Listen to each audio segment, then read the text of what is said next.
because it's time to get back to our roots around free expression on Facebook and Instagram. Voice. I gave a speech at Georgetown 5 years ago about the importance of protecting free expression, and I still believe this today. But a lot has happened over the last several years. I want to talk about something important today, because it's time to get back to our roots around on Facebook and Instagram. I started building social media to give people a voice. Governments and legacy media have pushed to censor more and more. A lot of this is clearly political. There's been widespread debate about potential harms from online content. Governments and legacy media have pushed child exploitation. These are things that we take very seriously, and I want to make sure that we handle responsibly. So we built a lot of complex systems to moderate content. The problem with complex systems is they make mistakes. Even if they accidentally censor just 1% of posts, that's millions of people. So we're going to get back to our roots, but there's also a lot of legitimately bad stuff out there. Drugs, terrorism, child exploitation, posts, that's millions of people. And we've reached a point where it's just too many mistakes on our platforms. More specifically, here's what we're going to do. First, mistakes and too much censorship. The recent elections also feel like a cultural we're going to get rid of fact checkers and replace them with community notes, similar to X. Focus on reducing mistakes, simplifying our policies, and restoring free expression, starting in the US. After Trump first got elected in 2016, the legacy media wrote nonstop about how misinformation was a threat to democracy. Has increasingly been used to shut down opinions and shut out people with different ideas. But the fact checkers have just been too politically biased and have destroyed more trust than they've created, especially in the US.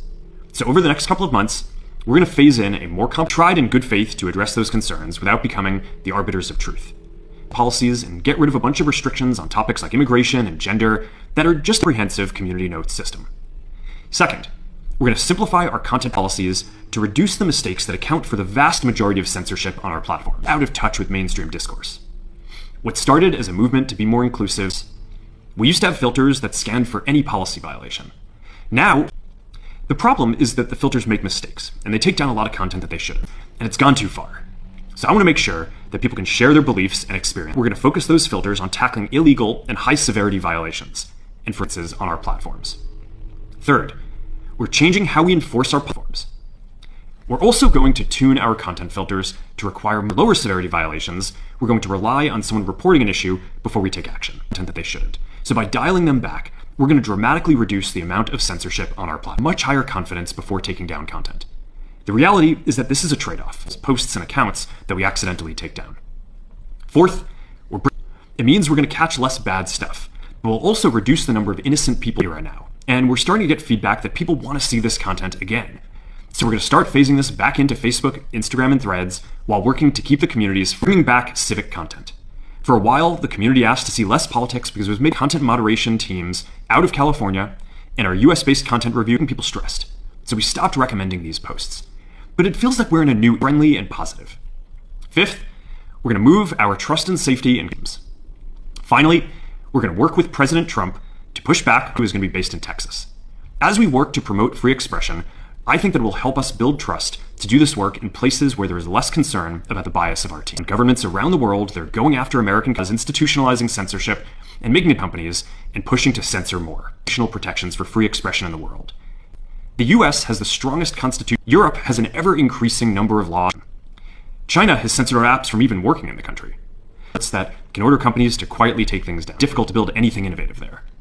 Latin American countries have secret courts for censorship.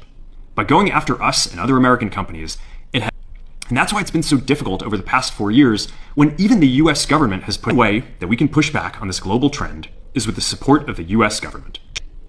It'll take time to get this right, and these are complex systems. They're never going to be perfect, as emboldened other governments to go even further. But now we have the opportunity to restore free expression, and I am excited to take it.